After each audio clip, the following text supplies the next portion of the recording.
Chapter 4. Again he began to teach by the sea, and a very large crowd gathered around him.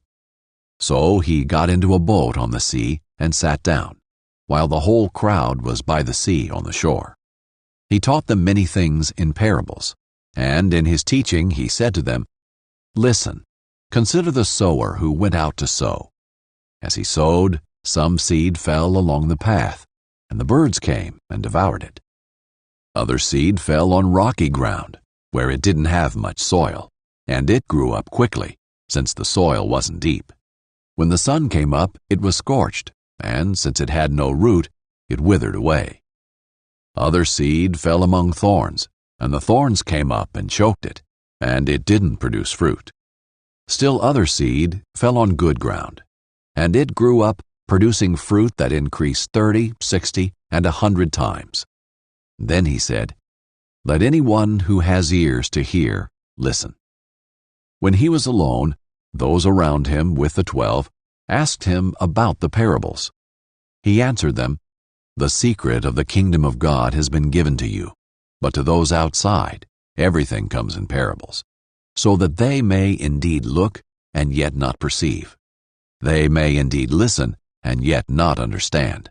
Otherwise, they might turn back and be forgiven."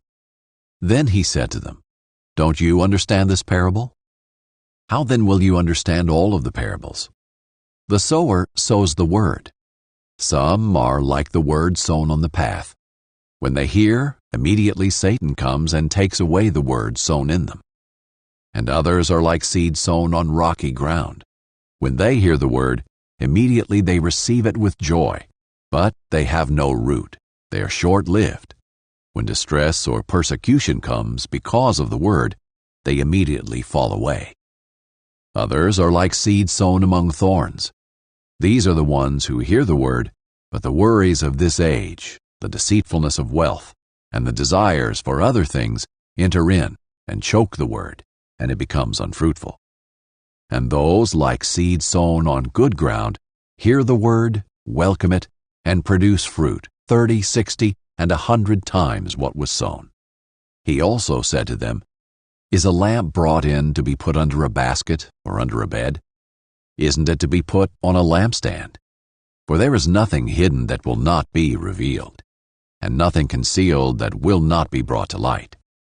If anyone has ears to hear, let him listen." And he said to them, "Pay attention to what you hear.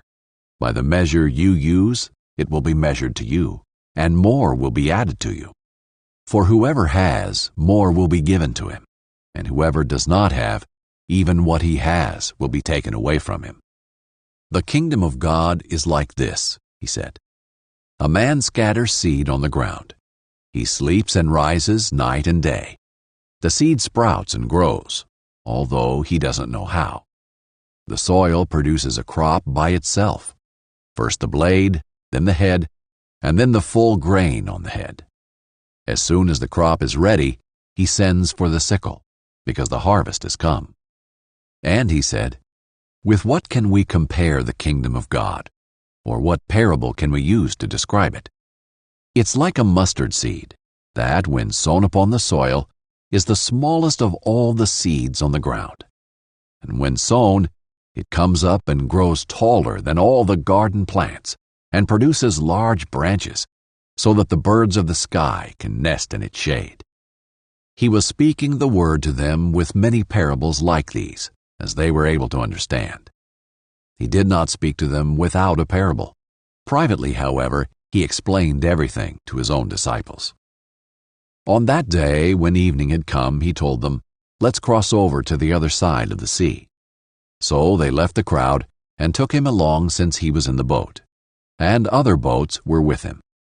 A great windstorm arose, and the waves were breaking over the boat, so that the boat was already being swamped. He was in the stern, sleeping on the cushion. So they woke him up and said to him, "Teacher, don't you care that we are going to die?" He got up, rebuked the wind, and said to the sea, "Silence, be still." The wind ceased, and there was a great calm. Then he said to them, "Why are you afraid? Do you still have no faith?" And they were terrified and asked one another, "Who then is this? Even the wind and the sea obey him."